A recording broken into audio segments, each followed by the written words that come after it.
Camau Sylfaen. Uned 21.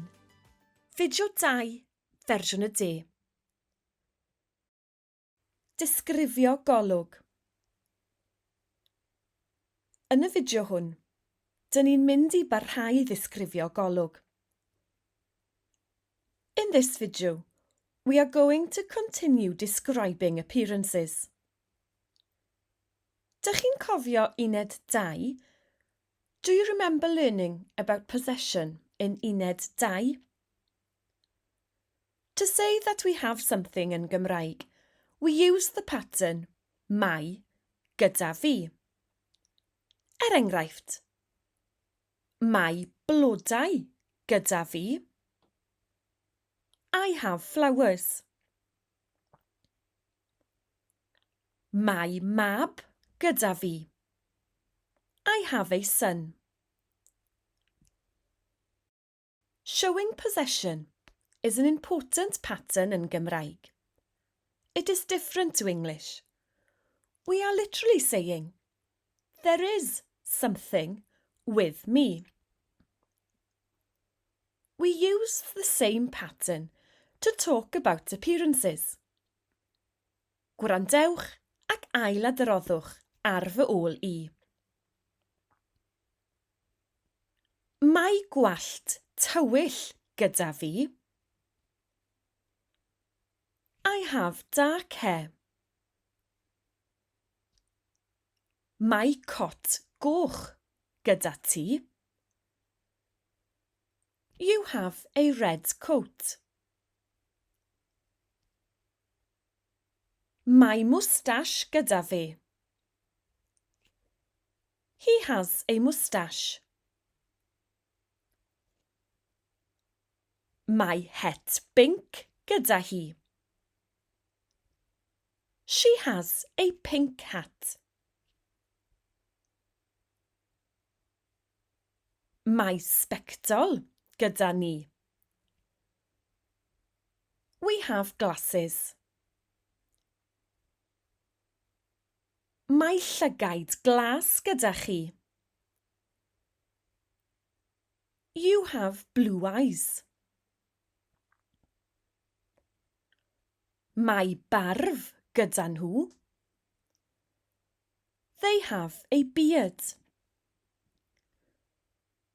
Cofiwch, remember, feminine singular nouns cause a treiglad meddal to words that describe them. Cot, coch, cot goch. Het, pink, het bink. To ask someone if they have something, we start the question with oes. Oes llygaid brown gyda ti? Do you have brown eyes? Oes gwallt golau gyda fi? Does he have light hair? As you have learnt, the answer to the questions is either oes or nac oes. Enghraifft, oes llygaid brown gyda ti? Oes. Oes gwallt golau gyda fi? Nac oes. Iawn. Yn olaf, lastly, to ask what colour something is, we say, pa liw ydy hwn? What colour is this? Pa liwiau ydyn nhw? What colours are they? Eich tro chi nawr.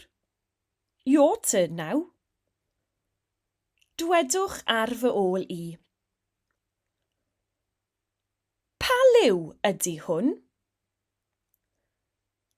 Glas. Pa liwiau ydyn nhw? Du a gwyn. Da iawn. Nawr, cwblhewch y gweithgareddau yn yr uned. Dych chi'n gallu gwylio'r fideo yma eto I adolygu. Now, complete the activities in the unit.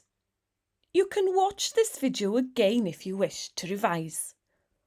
Pob lwc!